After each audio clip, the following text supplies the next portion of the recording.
Hare Krishna, please accept my humble obeisances. All glories to Srila Prabhupada Guru Maharaj.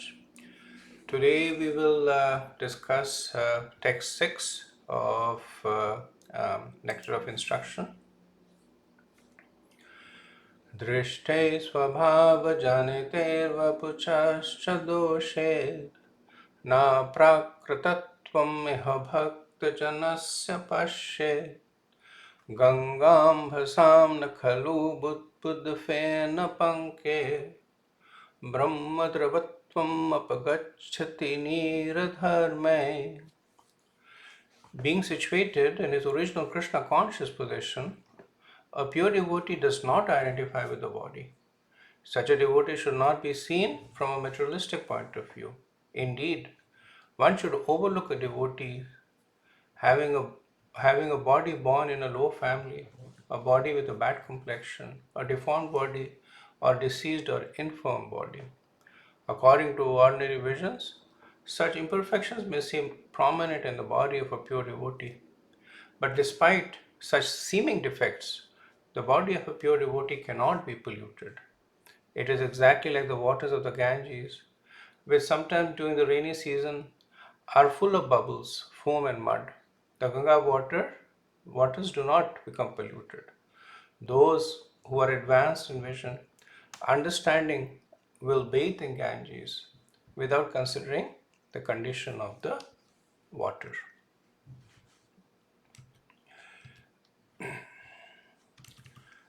So this is a wonderful verse actually, which talks about the position of an advanced devotee. In verses 2 and 3, Rupa Goswami talked about the importance of association with devotees, both in terms of injunction and prohibition. Injunction is to associate with devotees, prohibition is not to associate with non-devotees. Then in verse 4, he speaks about how to associate with devotees, the 6 loving exchanges of receiving and giving confidences, gifts, and prasadam. So the essence of verse 4 was, in the next verse, Rupa Goswami, he talks about the different grades of devotees. And the reason is that after having established the importance of associating with devotees, how to associate with devotees, Rupa Goswami then gives the importance of associating differently with devotees at different levels of advancements. So here we did the 3 levels of neophyte, madhyam, and uttam, and why it is important to associate with them according to their level relative to one's own level. Right? So the point over here is important to discriminate between devotees. Now in this verse, the instruction is na prakritvatvam, that one should not discriminate between devotees based on different criterias.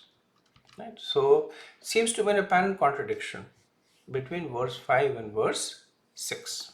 Right? So we'll see how Rupa Goswami resolves that in this verse.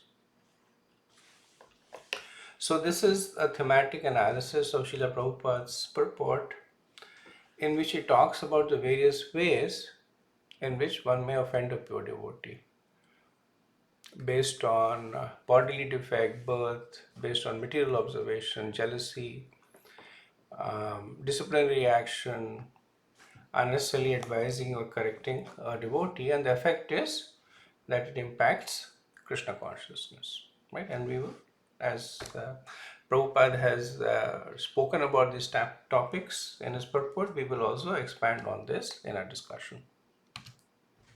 So, summary of the verse.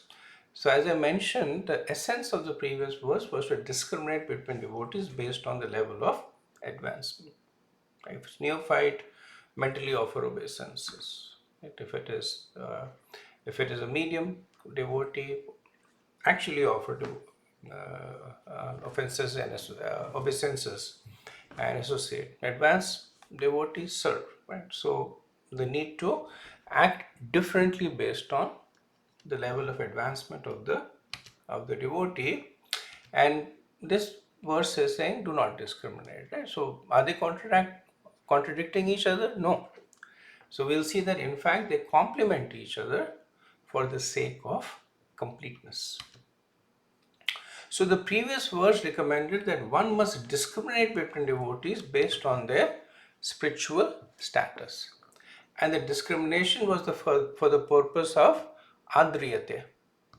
Right? Adriyate is giving respects. Right? So the discrimination is not for the purpose of giving disrespect, saying that you're a neophyte, so I will disrespect you, and you're in advance, so I will respect you. But it's good, better, best.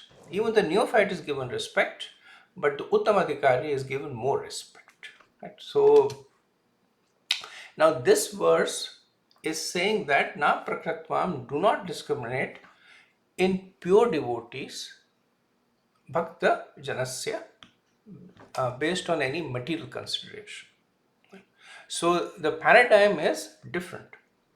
The object is not different grades of devotees. The object is advanced devotees, and the verse actually is specifically talking about spiritual master. And so object is spiritual master, and the injunction is that do not discriminate between those devotees who have the position of guru based on any material considerations. Such devotees are swabhava janita. Right? So they are in the original Krishna conscious position. Right? So we know that when Rupa Goswami is identifying them as Swabhav Janita, they are Mahabhagavats. They have been restored to their original Krishna conscious positions. So the verse is essentially talking about this level cadre of devotees and instructing that no material criteria should be used to discriminate between them. So let's assume there are two gurus. One has a healthy body, one has a diseased body. Right? So one should not say that Guru X is better than Guru Y because he has a healthy body. Right? Guru X and Guru Y, they're both in the position of being Mahabhagavats. They should both be given the same respect. And so now we see how verses 5 and 6 are complementing each other. Verse 5 is saying that discriminate between devotees from the perspective of the spiritual advancement, and those who are spiritually advanced, no material discrimination should be applied to them. So both the words together are now giving a complete picture. So one might say that is it okay to apply this discrimination between those who are not Swabhava Janita, who are not in their original Krishna conscious position? And the answer is that it depends. Because those who are on a spiritual platform, their body, they do not associate with their body. So one should not associate them with their body. But those who are not at that position, they are still identifying with the body. Right? So one has to take cognizance of that also. Right? So the general principle is for all devotees, one should not discriminate because of material considerations, especially for advanced devotees, because for them there is no material consideration. And discrimination contextually has a slightly negative connotation, right? people say that I'm discriminated against, racial discrimination, gender discrimination. So here is just a translation of the word that is there in the verse. Actually, it means to distinguish or differentiate. Right? So discriminate has the sense that you favor one over other, and that's not the purpose with which this word is used. It means that you distinguish between them, and based on that, you act accordingly. So the general instruction is not to disrespect any devotee, but specifically the pure devotees or the spiritual master. So what are the various ways advanced devotees may be disrespected? And this is based on Prabhupada's purport. It is by no means an exhaustive list, right? But Prabhupada picks up from the verse and also from his own realization. So one is criticizing devotees. Second is material discrimination. Third is bodily defects. Fourth is low birth, right? And we'll speak more about each one of them based on what Prabhupada has written. And the fifth one is prior activities, specifically prior sinful activities. So one is criticizing such devotees. Right? So in Harinam Chintamani, it is mentioned that there are 4 kinds of reasons why devotees could be criticized. Low class birth, sins committed before becoming a devotee.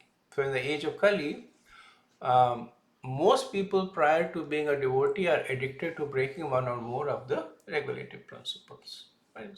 So many times in ISKCON, when spiritual masters, Prabhupada disciples, because a lot of them have Western bodies, and in Western culture, more prevalent than Indian culture is eating of meat or eating of beef, intoxication, illicit sex, etc.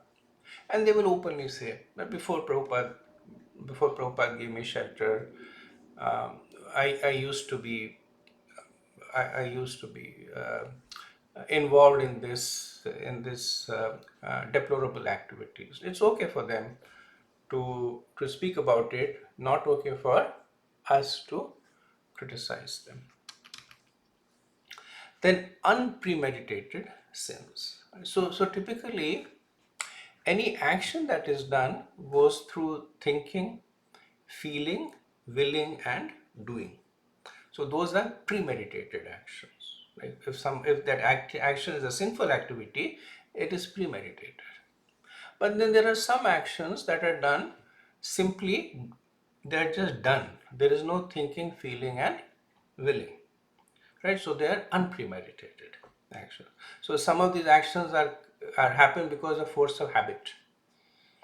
Like there may be some person who is who maybe before they became devotees are accustomed to using bad language. Now when they became devotees, they became cultured, they started using Vedic language, cultured language, but maybe they stubbed their toe or something falls on their thumb or something happens, right? And then instinctively they turn to their prior form and they curse or they speak harshly. So these are unpremeditated sins. So as long as the devotee rectifies, it's like recognizes, rectifies, and resumes, should not be held responsible. Then symptoms of previous sinful activities like deformed body, diseases, etc. I will speak more about it. So what should be taken into account for pure devotees? Their service to the Lord, which is also the main business of the Guru. So why is material discrimination of advanced devotees forbidden? So Srila Prabhupada explains the reason for this is that a devotee is not on a material platform. Right? Since they have already transcended the material platform, they should not be evaluated on the material platform. also means that they are not affected by material consideration, right? So if somebody has reached the stage where they are not identifying with their body.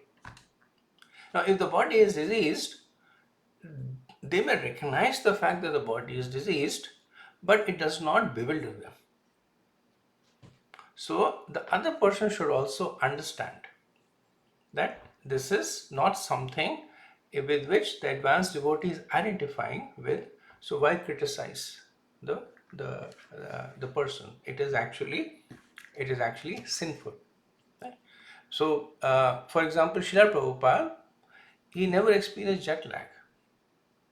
Or if he did, it wasn't apparent. Right? Prabhupada would travel across different time zones, and he would reach, depending on whatever time he reached, many times he would reach at Mangalarti, he would go from the airport, do Mangalarti, give a class, just fall into the routine of wherever he went. And then he had many younger disciples who were in their 20s and 30s, and they would be struggling to stay awake, and it would go on for days and weeks. But Prabhupada never had that. Right? So, of course, this is not something that you would criticize a person for. It's glorious, but it's an example of how devotees are not on a material platform, so they should not be evaluated on it. Right, so Krishna first says that his devotees will never fail, right? In 1426, he says, Mamcha vivacharena bhakti yogena sevaka. So those who are engaged in devotional service do not fall down in any circumstance, at once transcends the mode of material natures and comes to the level of Brahman. So everything in this material world is bound by one of the modes of material nature, which is what attracts either praise or criticism. So because the pure devotees have transcended the modes of material nature, there is no point evaluating them from that perspective. It's kind of like somebody in elementary school may have been studying English and maths, and by the time they're doing their PhD, they're focusing on maths. Now maybe the English is not very good, right? But that's not their area of proficiency. And they're experts in maths. That's what they should be evaluated with, right? Not on their English grammar or their eloquence in English, because they don't identify themselves as experts in a language. So pure devotees do not identify themselves with the body. So there's no point in evaluating them from a bodily conception. Now, Krishna's mercy is so strong that he says that even if a devotee has become materialistic, even then he should not be judged, right? Api chet sudaracha bhajate mam. So Krishna says that api chet sudurachara, that even if sudurachara, and durachar, achar means conduct, durachar means bad conduct, sudurachar means really bad conduct. Like abominable, Prabhupada translates it. He should be considered as saintly. And not because Krishna is saying condone his abominable activities, but what he says is because his actual identity is not changing. Right? And then the next verse, Krishna says that because he is under my protection, he will be restored to his original position. Another reason not to criticize is because these are transient situations. So the prohibition is that such a person, now the person here is a spiritual master, should not be seen from a material platform because it is sinful. The injunction is they must always be seen from a spiritual platform, right? And that is the spiritual injunction. So the two go hand in hand, much like it says, always remember Krishna and never forget Krishna, right? So one is a prohibition, one is an injunction. So always remembering Krishna means engage in spiritual activities. Never forget Krishna means that do not engage in sinful activities. Right? So same thing over here is the injunction is that see the spiritual master on a spiritual platform. Right? So this is engaging in spiritual activities, and do not see the spiritual master from a material platform, which means avoid sinful activities. Right? So very parallel to the basic principles of Krishna consciousness. Right? In other words, a pure devotee is not to be considered as an ordinary human being, right? Which means that an ordinary human beings, one should apply this discrimination, which is what the previous verse had said. That if they're not pure devotees, yes, you apply this not for the sake of criticism, but for the sake of protection. So there is an example in the Bhagavatam when Lord Brahma, um, he had a daughter by the name of Vak, and she was so beautiful that Lord Brahma became attracted to her, his own daughter, right? So, and of course, he then regained his senses and he let go of that mentality. But uh, Sage Marichi, who was the son of Brahma, he had 6 sons. And when they saw Brahma being bewildered by the beauty of his own daughter, they disrespected him by laughing at him. And because of this offense, they were all 6 great sages. But because of this offense, they lost all the spiritual advancement. They were born as demons, as the son of Kalnemi demons, and then later on, they were born as the 6 sons of Devaki, who were actually killed by their own father. So Kalnemi was born as Kamsa, right? And after that they went to Sutal Lok. So the Acharya said that this is it lasted them lifetimes, right? So firstly they died, they took birth in a demoniac family, right? They took birth in the family of demon Kalnemi. Then they died and they took birth in the womb of Devaki, which to some extent is auspicious, not to some extent, to a great extent is auspicious, but circumstantially they were killed again by their own father. So Kalnemi was born as Kamsa. After that, they went down to Sutalok, right? And then later on the request of Devaki, they were rescued. So only when a devotee shows mercy on such people, then Krishna shows his mercy. Otherwise, Krishna has nothing to do with such people. Bodily defects like bad complexion, skin disease, discoloration, deformed body, abnormally structured, incomplete, deformed. Like sometimes they're not able to walk well. Just the nature of body to get deformity, diseases. Some diseases may be internal, some diseases are external. Now, all these are signs of prarabdha, right? They're signs of manifest karma. Right? Prarabdha is sinful prarabdha is the result of prior sinful activities that manifest in terms of diseases, deformity, discolorations, etc. In the Nectar of Devotion, it is mentioned that Janma Aishwarya Shruta Shri, these are all signs of pious activities. Like Janma, which is birth in elevated family, Aishwarya is opulence, Shruta is intelligence, Shri is beauty and health. These are all signs of pious activity. Right? And the opposite of it, which is birth in a low family, birth in extreme poverty, having limited intelligence or misdirected intelligence, ugliness, they're all signs of sinful prarabdha. Right?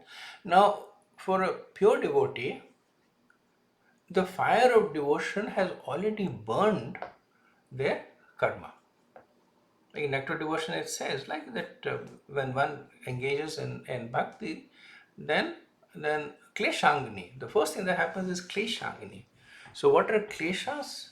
So kleshas are the results of the past sinful activities, which could be either in unmanifest or in manifest state. So the first thing it does is that it manifests the prarabdha karma. So these are sinful activities that have still not manifested. The prarabdha karma for a pure devotee is actually also destroyed, but a shadow of it remains, right? So, and this is because if the prarabdha karma of a pure devotee is fully destroyed, then the body will also be destroyed, right? And Krishna allows them to keep their body to preach. So a shadow of it remains, but that body is not made of prarabdha karma, right? It is Krishna karma. Krishna gives them the shadow of that karma only for the purpose of executing devotional service. It is different from the bodies of other jivas, which is actually the result of sinful activities. Right? So, because the body of a devotee is not the result of sinful act, is no longer the result of sinful activities, then even if that body has bad complexion, deformity, diseases, etc., it cannot be the result of past sinful activities because it's already been burned. That is the process of bhakti, right? So when one understands this underlying philosophy, then one's own Krishna consciousness will flourish. Otherwise, one will make the offense of evaluating pure devotees by material consideration and then commit offenses. Similarly, low birth. As we mentioned, low birth is also a sign of prior sinful activities. The Prabhupada speaks extensively about it. That taking birth in a Brahman family or a caste Goswami does not make one a devotee. So especially in the Gaudiya tradition, others also, but strongly in the Gaudiya Vaishnava tradition, this concept of seminal spirituality, that the child inherits spiritual advancement because of a seminal means semen, which means by the process of procreation, they inherit certain spiritual advancement just because of that. Right? So that notion is strongly debated and actually rejected, because everybody is evaluated based on their own conduct. That Prahlad Maharaj was born in an Asura family, like low birth, but an exalted devotees. Devotee. And in the Bhagavatam, we see examples of people like Duryodhan who were born in exalted families, but low conduct. Right? So, just by birth, one should not be either appreciated or criticized. Right? So, Narad Muni was born as a Dashi Putra. Prahlad was in a family of demons. There's a pastime of Gautam Rishi. He was approached by a young boy asking to be accepted as a disciple, and Gautam Rishi said, "What is your gotra? Who is your father?" So the boy went to his mother, and the mother, in a younger age, was a prostitute. She said, "I don't know who your father is. I was associating with many men at the time." So the boy went back to Gautam Rishi and said, "My mother told me she doesn't know who my father is." And then Gautam Rishi said that you're a Brahman because you have the quality of being truthful. So he was evaluating him not because of the birth, but because of his quality. Similarly, one becomes a Goswami not because they're born in a family with the name Goswami, or which traces lineage to some Goswami. So like in Vrindavan, there are these Goswami temples, and they are run by the descendants of the Goswamis. So they themselves may be following the spirituality in a very loose way. But just because of the seminal inheritance, they call themselves Goswami, take prominent positions in the temple. But the real definition of Goswami was given in the first verse, right? Vacho Vegam, Manasa Krodha Vegam, right? There's no mention there saying that the Goswami is one who was born from another Goswami or whose last name happens to be Goswami, right? That's not Rupa Goswami, who was the real Goswami, is saying, and nor do the scriptures say that. So therefore, when one takes birth in a low family, they should not be disrespected for that, right? Srila Prabhupada made so many Westerners sannyasis, and in Indian tradition, the Westerners are considered to be malechas. So, or Yavanas or Malichas, etc. But essentially, because they do not follow the Vedas. And Prabhupada made the point that fine, when they did not follow it, it's okay to call them whatever you call them. But once they have taken Diksha, once they're following the Vedic principles, they're actually better than Brahmins. So the fact is that bhakti is supremely independent. Everybody has a right to execute it regardless of their caste, creed or color. So Prabhupada says that Krishna consciousness movement is a transcendental science and there is no room for jealousy. This movement is meant for Paramhamsas who are completely free from all jealousies. Paramam nirmat saranam. This is Prabhupada quoting from the Bhagavatam verse. Who is the Bhagavatam meant from? The Paramam nirmat saranam. Those were completely free from all kinds of jealousy. Because essentially, it is out of jealousy that people criticize. I remember I was once on a yatra with my Guru Maharaj, Rompa Swami, who has a Western body, and he was sitting by Radha Kund giving a class. And this is many, many years ago. This is probably in maybe in 96, 97. And one of the persons who was a local resident over there,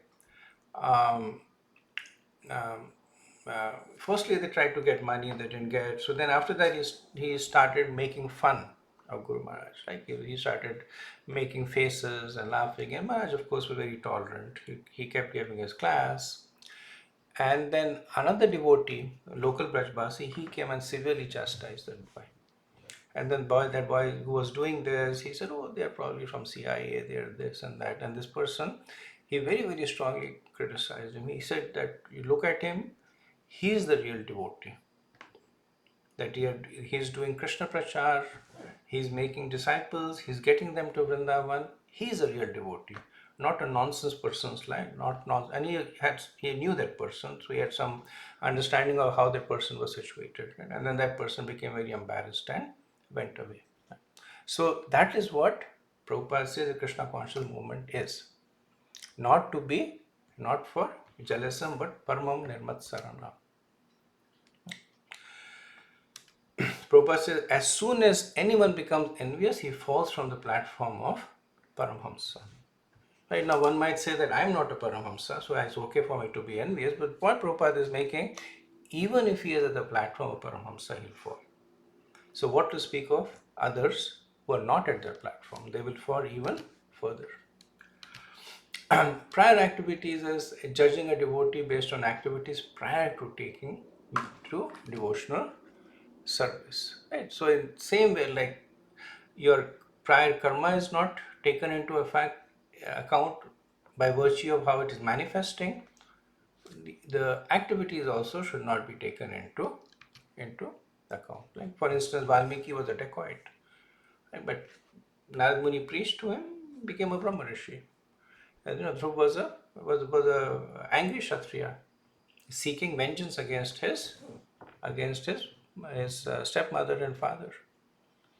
There was a snake that used to bite people, very envious, and Narad Muni preached to him, and he gave up that enviousness. And there was Mrigarari, who was extremely cruel, and Narad Muni preached to him, and he gave up that cruelty. So regardless of what their previous state was, once they became devotee, that's all they are. They are devotees. Right? So that is the That is the important consideration, right? One should not say, oh, this person used to be a hunter and he has killed hundreds and thousands of animals and he used to eat those animals, so better not to invite him to spiritual gathering, right? That would be an offense. So Rupa Goswami uses the analogy that the water of the Ganges polluted by Budbuddha Fena Pankaha.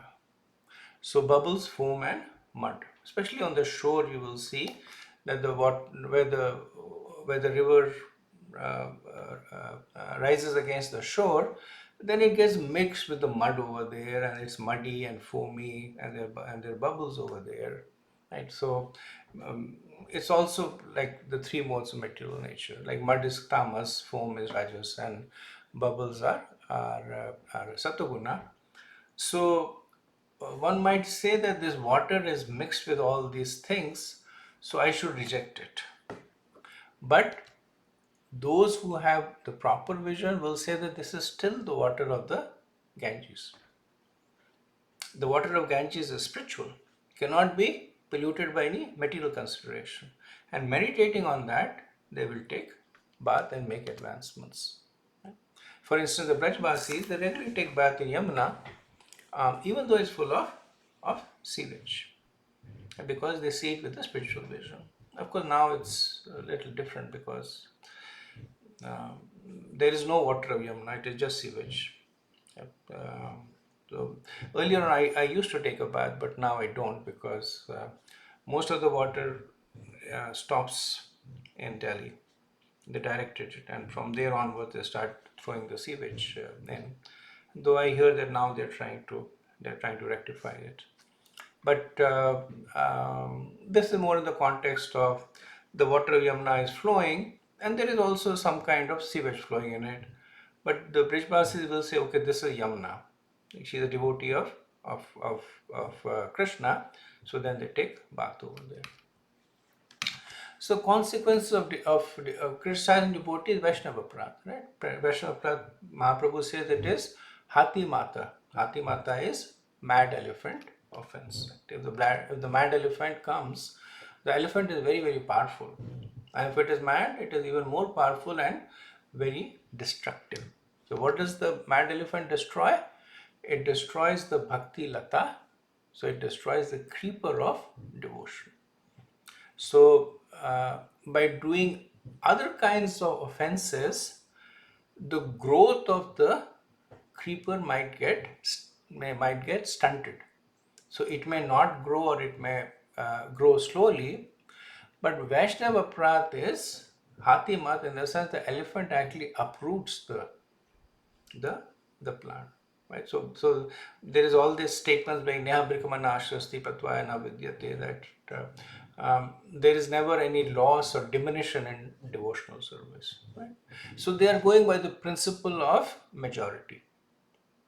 That if there is a piece of paper that is white, and maybe if there are a few black dots on it, the person will still say this is a white piece of paper. So when the statement is made that there is never loss or diminution in bhakti, that is the predominant situation. But in this situation, there is loss and diminution of bhakti. And in fact, this is the only situation that when one commits offenses against devotees, then one's bhakti becomes debilitated. And if one commits extreme offenses, then one loses one bhakti at the time. Right? So by other offenses, it may get stunted, right? And when the offenses stop, then they resume the growth. Right? Same point made in the 6th chapter, 2nd chapter. Krishna gives repeated assurances that devotional service is irreversible. Once it grows, the worst thing that can happen is that it will stop growing. But that is preserved. And when you start again, next year, next lifetime, a million lifetimes later on, it resumes from that point. That is the predominant situation there. Right? But Vaishnava Prad, especially Guru Aprad, Guru Avidya, it is said that Bhakti Lata is uprooted. Right? So one is unable to perform devotional service. Devotional life is finished. So Prabhupada gives the example of why this happens. Because the other offenses are against Krishna. Like if somebody is performing devotional service and having illicit sex, right? So it pains Krishna. But Krishna is magnanimous also, right? He will say, okay, you're a rascal, but I'll still help you, right? But when the offense is done against the child of a father, then the father is more strict at the time. So similarly, when the offenses are done against the devotees, then Krishna is more strict. So he's more lenient for offenses that are done against him, but he's very strict about offenses that are done to his devotees, especially to his pure devotees. And he does not forgive those offenses. He reacts by taking away one's devotion. Whatever little devotion the person may have, or a lot, whatever he has, Krishna takes away that devotion. What are different ways to offend a spiritual master? So we had talked about certain ways of discriminating based on birth or prior activities. These are manifest ways. When you're interacting with a spiritual master, what are the ways that, possible ways that one might offend a spiritual master? So Prabhupada says one is to advise him. Right? So advice based on thinking that you're better than him. Like sometimes disciples they start correcting the pronunciation of the spiritual master, or they will start providing them verses, saying, showing off that we know so many more verses. So they start quoting verses, etc. Right? Or they will go to the spiritual master and give them unsolicited advice. This is what I think you should do. Right. Now, if the spiritual master asks for advice, then it's the duty of the disciple to give advice. Right? But sometimes I've seen that in the past. Not all of them are very computer savvy, so they might ask for a younger disciple who has worked in computers that how should I do this? This is not happening. How should I fix it? And the disciple gives advice. It's given in the mood of service. Right? So once I was asked by not my spiritual master, but an initiating guru, Prabhupada disciple. He had written a book, and he asked me to edit it. And I was very reluctant because editing means that you find mistakes in the book, right? So I told him that, as a Maharaj, I'm not very comfortable finding defects in what you've written. Everything you write I think, is wonderful, which was factual also. And then he said that I'm asking you to do it as a service for me. So there will be no faults. There is no criticism here. You are assisting me to come out with a book that will serve Prabhupada's mission better. And that made a lot of sense. So then I went ahead and I did the editing. I pointed out all the places whether there were typos or grammatical errors, right? And he was very open to accepting it, right? So when the guru or the pure devotee is asking for it, then one must render that in a mood of service, not out of pride, not out of thinking that I'm better, more accomplished. Right? So what happens if an advanced devotee is apparently making mistakes, right? So the understanding is that there's a system. There are peers, there are people who are even more advanced than him, and they will again, as a service to him, they will correct him. Like when Brahma was running after his daughter, then the Saptarishis, they went to him, and they are his sons. So in a lower position, but with a lot of deference, prayerful mode, they said that please don't do this. And there was no reaction to them. Brahma listened to them. He gave up his mentality. That was the end of it. There was no reaction to the Saptarishis. But the 6 sons of Marish, they were ridiculing Brahma. Right? So the mood was different. And that's why there was reactions. There is this concept of Arsh Prayog. Arsh Prayog is specifically in the context of books or maybe speeches, but mostly in the context of books, that when books are written, so there may be a linguistic or a grammatical slip made by the Guru or Acharya. English was not Prabhupada's first language.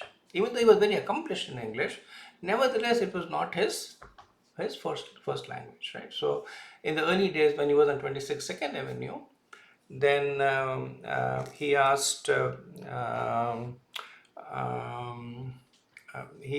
what was the name of this? I forget the name, but he was an English professor, right? And he said that I'm writing these, and that time he was writing his commentary on the Bhagavad Gita, and he said that you type it up. So he said, okay, I'll type it. And then while he was typing, he noticed either there were spelling mistakes or grammatical errors, but he was diffident. So he went back and he said that I don't want to change anything that you've written, but I just want to point this out. And the Prabhupada said, no, you should change it. That's your service. Right? So I may have made errors, and I want you to look at it and change it. And then, of course, as a service to Prabhupada, he did that, right? So this is Arsh Prayog. Arsh Prayog are errors made by the Guru, which are not really very relevant. So it's not that it's a spiritual deviation. It's not that the Guru says that that Krishna is impersonal. That's not Arsh Prayog. Arsh Prayog is the Guru making a mistake in the spelling while writing, right? Or maybe constructing a sentence slightly in a different way, or missing a certain line of the verse in translation. These are inadvertent mistakes, right? So they are known as Arsh Prayog, and they should be accepted as it is. It's not that one should say, oh, this is an error, which means the Guru is fallible, but they should just be accepted as Arsh Prayog, out of reverence for the status of the Guru, right? So Guru pramanam na kartavya, right? So the Guru should not be considered fallible, even if there is an apparent error, right? So that's the mood of a disciple to the Guru. Prabhupada in the purport of 3.4.26 writes, although one may be well versed in transcendental science, one should be careful about the offense of Maryada Vyatikrama, or impertinently surpassing a greater personality. According to scriptural injunctions, one should be very careful of transgressing the law of Maryada Vyatikrama, because by doing so, one loses his duration of life, his opulence, fame, piety, and the blessings of all the world. Prabhupada is very heavy about it. Right? So this is criticizing the Guru for perceived. The other way that one may offend a spiritual master is perceived defects. Right? The person might think that there are defects in the Guru Maharaj, and at least in the context of ISKCON, there is a system. There is a GBC, and there are peers who are in the mood of service, working with each other. It's their job. It's their they have that status. They have that level of realization. It's not the job of the Guru. So that is actually the basis of the Ritviks, who, by saying that Srila Prabhupada is the only Guru, are finding faults in all the other Gurus. Right? So by default, what they are saying is that all the other Gurus are full of faults, so they cannot be Gurus. And generally speaking, the Ritviks, they accept Prabhupada as the only guru, not even because they have a lot of faith in Prabhupada, but because Prabhupada is no longer in this planet.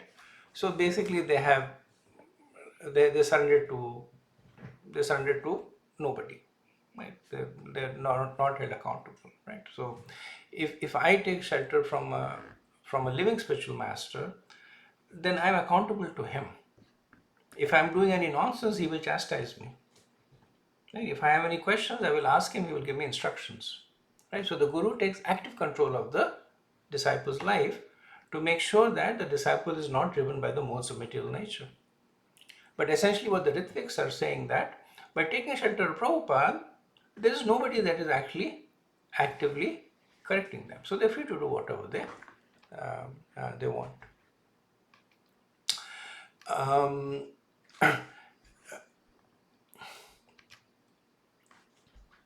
and there are people who are jealous of the guru, right? The guru has a lot of um, gets a lot of puja labh and pratishtha, right? Vyas puja, the gurus is worshipped, the disciples give donations to them, the gurus become famous. So there is jealousy, right? Once Prabhupada was sitting and giving a class on the Vyastan, and one of his disciples, at least he was honest about it, he went to Prabhupada and he said, when you were giving this class, I felt like taking this, whatever shank or whatever, and hitting you on the head with it. And Prabhupada said, that is okay. Because Prabhupada understood that at least in the neophyte stage, one develops this jealousy that why is he there? Right? Once Prabhupada was giving a Pandal program, like he was sitting on the stage giving a program, and there's somebody in the people who were attending it, and he kept trying to heckle Prabhupada, shout, and Prabhupada understood his mentality, that he was envious of him, that this person is sitting on the Vyastan, on the stage, and Prabhupada said, ask him to come on the stage. Right? Prabhupada understood that this one person, and not that he was condoning their mentality, but he was looking at the as a vision of a Mahabhagavad. Other aspects, the misuse of the property, stealing money from the guru. If the guru is a grahastha, lusting after his wife. So these are different other ways in which one can offend a spiritual master. Prabhupada also writes his personal realization, one of the few places where he speaks very, very strongly. Right? So Prabhupada has a very strong emotional purport about his own situation. When he was preaching to the Westerners, Prabhupada says that those who think that Krishna consciousness is limited to a certain section of people, a certain section of devotees, or a certain tract of land. Right? Now, what he's talking about is that there are people who think that only those who are born in India, so that tract of land, or those who are Brahmins, that section of people, or those who are Vaishnavas, right? A certain section of devotees, only they have a right to Krishna consciousness. So Prabhupada is now talking about such people. He's saying such neophytes, unable to appreciate the exalted service of the advanced devotee, try to bring the Mahabhagavat to their platform. We experience such difficulty in propagating this Krishna consciousness all over the world. This is one of the few places where Prabhupada speaks about his advanced consciousness more openly. Generally, Prabhupada takes a very humble position, right? He says that somehow by the mercy of my Guru, I am able to speak. Somehow by the mercy of my Guru, I am able to make devotees. But he's speaking strongly and directly over here to communicate this point to us, that how harmful this mentality is. Right? Prabhupada says that we experience such difficulty in propagating this Krishna consciousness all over the world. Unfortunately, we are surrounded by neophyte God brothers who do not appreciate the extraordinary activities of spreading Krishna consciousness all over the world. So when Prabhupada was initially trying to establish ISKCON, before he actually established it, over and over Prabhupada would write letters to his senior god brothers in the Gaudiya Mutt, saying that send me some financial support, send me some devotees who can assist me over here.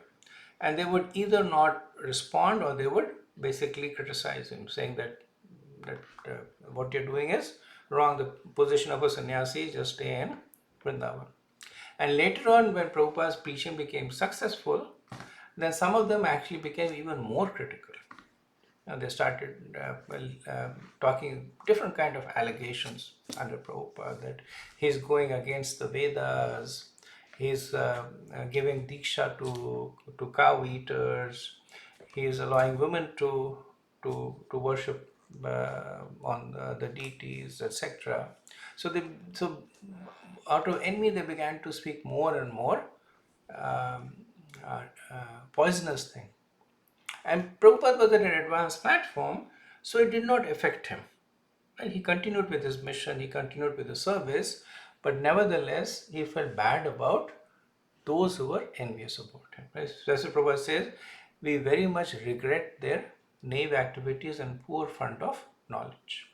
An empowered person who is actually engaged in the confidential service of the Lord should not be treated as an ordinary human being, for it is stated that unless one is empowered by Krishna, one cannot spread the Krishna consciousness movement all over the world. So what's the conclusion? That the advanced Vaishnava is always situated as a spiritual master, and the neophyte is always considered to be his disciple. So even when the person has not been given initiation, right, one should not say that I will respect my spiritual master and I will disrespect the other gurus. Right? So a guru is a guru and a neophyte is a disciple. Whether they have taken formal diksha or not does not matter. That relationship is established based on the previous verse about relating with devotees on different levels of advancement. And the point is, the spiritual master must not be subjected to the advice of a disciple. The spiritual master is not obliged to take instruction from those who are not his disciples. Like Prabhupada makes this point that and this again is personalization. That when ISKCON was growing, then so many people came to him, giving him so many advices. Once he was in Chennai, and a local Sanskrit scholar came and he sat in front of Prabhupada, opened his Bhagavad Gita, and he started pointing out all the grammatical errors in the Sanskrit translation. That this word should translate to this word should translate to that. And Prabhupada quietly heard him and then said, gave him some prasadam, right, and asked him to leave, right. So people try to kind of dovetail themselves on the success of others.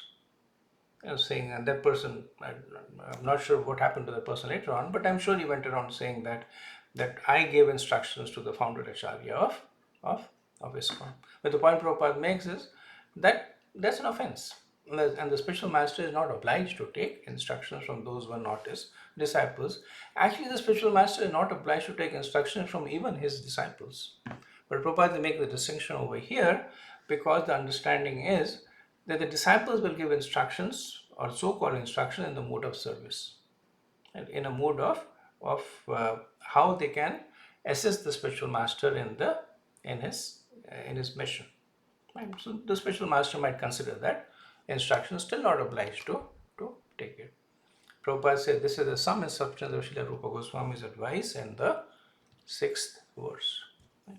So with this we end our discussion on the 6th verse. Srila Prabhupada ki Jai.